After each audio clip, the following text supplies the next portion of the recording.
Bonjour à toutes et à tous, je suis en pleine nature, je viens de vous faire la vidéo sur Crazy Bear, Cocaine Bear, et donc j'en profite pour vous faire une vidéo sur un autre film que j'ai vu hier. Ça s'appelle Le Roi des Ombres et c'est sur Netflix avec Caris. Vous savez Caris, le rappeur, Caris, Booba, voilà. Alors Caris, qui est un acteur que j'apprécie plutôt, je trouve qu'il joue bien, que ce soit dans Bronx de Olivier Marchal ou dans Braqueur, le film Braqueur de Julien Leclerc avant qu'il adapte le film en série. Caris, qui est un rappeur que je n'écoute pas parce que je n'écoute pas de rap français de base, mais voilà, je trouve que c'est un mec quand même talentueux. Et donc, qu'est-ce que j'ai pensé de ce film qui est une histoire écrite, inventée, imaginée par Caris? Quelle est cette histoire de frères qui vont se déchirer jusqu'à la mort dans une cité parisienne? J'ai cru comprendre que c'était une cité parisienne sur fond de trafic de drogue. C'est un film qui fait penser aux Misérables de Lajli, sans non plus avoir la profondeur du film de Lajli, mais c'est un film clairement violent, très violent. C'est un film assez court, je dirais pas bâclé, mais qui ne développe pas plus en profondeur que ça l'aspect social des cités, même si on voit quand même la réalité des cités, les problèmes, et on se dit que c'est un problème quasi insoluble parce qu'il faudrait envoyer tellement de flics, il faudrait séparer les cités, ces tours, ces immeubles immenses qui sont remplis de trafic de drogue. C'est un problème quasi insoluble en France. Je ne sais pas si on arrivera à le résoudre un jour. Mais bon, le postulat de base, on y suit un homme et une femme, un couple venu d'Afrique, qui s'installe donc dans la banlieue parisienne, qui ouvre un petit restaurant dans cette cité, dont je n'ai pas retenu le nom de la cité, et qui vont avoir un fils. Et le père, donc le chef de famille, va aller ensuite en Afrique et va ramener une autre femme avec qui il va faire cohabiter sous le même toit son autre femme, donc un polygame qui va avoir deux enfants, enfin qui va avoir trois enfants, mais donc deux fils de deux femmes différentes, deux femmes qui ne se supportent pas, et il va y avoir une tension et une jalousie entre les deux fils parce que il y en a un des deux, celui qui sera joué par Caris adulte, qui va tourner mal, qui va tourner dans le trafic de drogue, qui va être renié par son père, qui va le foutre à la porte. Et l'autre, qui est joué par Alassane Diop, que je ne connaissais pas du tout, qui va devenir aveugle à la suite d'un accident, qui sera considéré un petit peu comme le fragile de la famille par son frère, mais qui sera le chouchou de son père, parce que c'est un gars qui tourne bien et qui, malgré son handicap, est quand même fort mentalement et à l'écoute de sa famille, prend soin de sa mère, de son père. Donc cette inimitié, ce ressentiment entre les deux frères, surtout du grand frère vis-à-vis de son petit demi-frère, va grandir au fur et à mesure des années. Ils vont avoir de moins en moins d'amour fraternel l'un pour l'autre.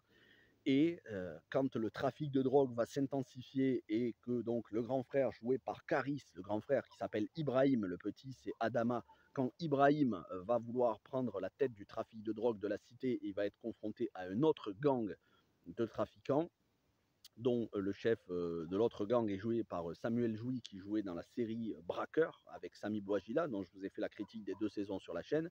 Ben, quand il va y avoir une guerre des gangs qui va éclater et que dans le même temps leur père va mourir d'une crise cardiaque, il ne va plus y avoir rien qui relie les deux frères et le grand frère Ibrahim va vouloir tuer son petit frère Adama. Son petit frère qui va aller voir une sorcière marabout pour s'en prendre à son grand frère, ça va lui permettre de retrouver la vue et en retrouvant la vue, il va diriger les opérations et monter les gangs entre eux contre son frère pour éliminer son frère parce qu'il sait que sinon, non seulement il va se faire tuer, sa mère va se faire tuer, sa sœur va se faire tuer, tout le monde dans la cité. Donc il décide de prendre les choses en main et de s'opposer à son frère et ils deviennent des ennemis jurés. C'est le synopsis du film. Là, je vous ai pas spoilé la fin du film. Après, il n'y a pas grand chose à spoiler non plus. Tout rentre dans le synopsis. Ah, j'ai fait une petite pause parce qu'il y avait un avion qui passait. Et donc, il n'y a pas grand chose à spoiler. C'est un film qui dure 1 heure et demie. Ça développe pas énormément la relation entre les deux personnages. On rentre très vite dans l'action. Malgré tout, je trouve que c'est bien joué, surtout de la part de Alassane Diop. J'ai vu des critiques, que ce soit Première, Télérama ou d'autres, se déchaîner sur le film en disant qu'il y avait aucun talent, que c'était pathétique et que c'était ridicule comme histoire, que Caris jouait mal. Moi, j'ai pas trouvé. J'ai trouvé que ça jouait bien, même de la part de Caris, mais surtout les autres acteurs, Alassane Diop et Assa Sylla. Assa Sylla qui jouait dans Bande de filles de Céline Sciamma. Mais voilà, moi j'ai trouvé que ça jouait bien, que ça représentait bien les cités. Après, c'est une histoire inventée par Caris. Donc moi je retiens que Caris n'est pas seulement un artiste musical, mais écrit maintenant des scénarios de films choc, parce que c'est un film choc. Il y a des choses qui sont réelles, comme quand des policiers se font encercler par tous les délinquants trafiquants de la cité qui leur font du chantage en disant si tu relâches pas, si tu le relâches pas notre pote, on va tous te tomber dessus. Ben oui, il y a un moment donné, ça fait penser à Bac Nord et Les Misérables.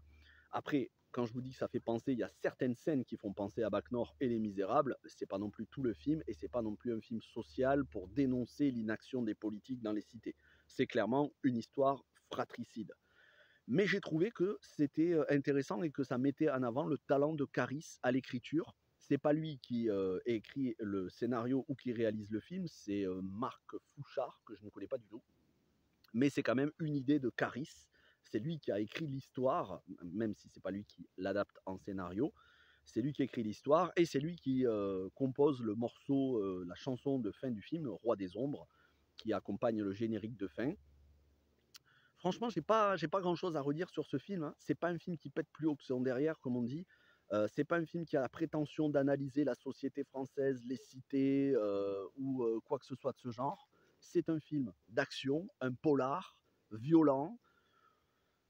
Tout est dans le synopsis, ça ne ment pas sur ses intentions. C'est bien joué de la part de quasiment tout le casting. C'est bien filmé, c'est pas brouillon. On sent que c'est pas une réalisation de téléfilm, vraiment. Pour moi, c'est une réalisation de film de cinéma.